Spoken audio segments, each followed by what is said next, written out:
नमस्कार, मैं अम्बे वर्मा और आप देख रहे हैं इंडिया टीवी न्यूज।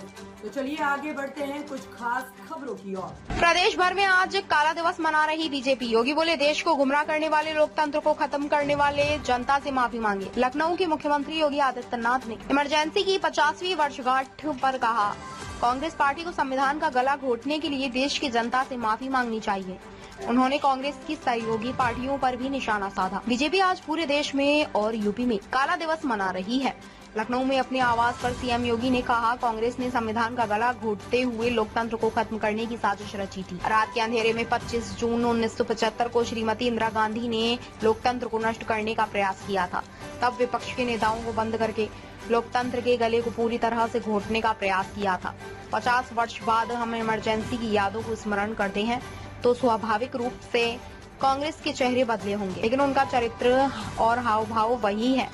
उन्होंने संविधान की मूल आत्मा कही जाने वाली प्रस्तावना में ही संशोधन करके संविधान को खत्म करने की साजिश रची, नागरिकों के मौलिक अधिकारों नष्ट किया, न्याय व्यवस्था को बंधक बनाकर रखने का काम किया। सीएम ने कहा, भले ही आज कांग्रेस का चेहरा बदला हो, लेकिन चरित्र वही है। ये लोकतंत्र पर सवाल उठाते हैं। ये भारत के बाहर जाकर भारत को और इसके लोकतंत्र को हर चुनाव प्रक्रिया में बाधा पैदा करके ईवीएम पर अपनी अकमरणीयता को थोपने का काम करते हैं। 25 जून 1975 रात के अंधेरे में श्रीमती इंदिरा गांधी जी के नेतृत्व में कांग्रेस की सरकार ने कैसे भारत के लोकतंत्र को नष्ट करने का प्रयास किया था। उस समय के सभी विपक्षी दलों के नेताओं को, उसमें से अटल बिहारी वाजपेयी जी से मोरारजी देसाई जी,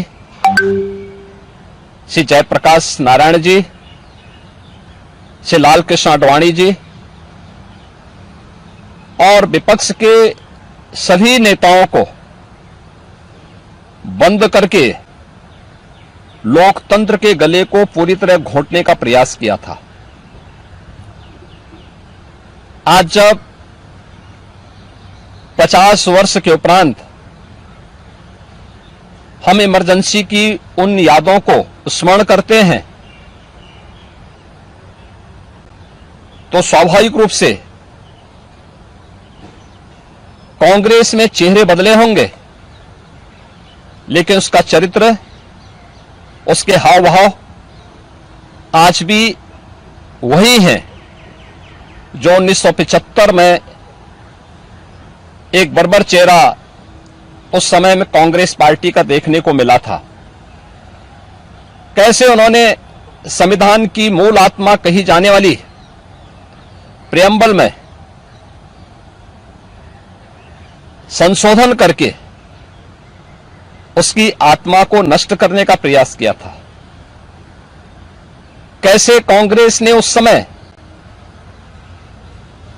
देश के नागरिकों के मौलिक अधिकारों को पूरी तरह प्रतिबंधित कर दिया था। ताज़ा खबरों से जुड़े रहने के लिए हमारे चैनल को सब्सक्राइब करें और बेल आइकन को दबाना ना भूलें, ताकि हर खबर की नोटिफिकेशन आपको मिलती रहे।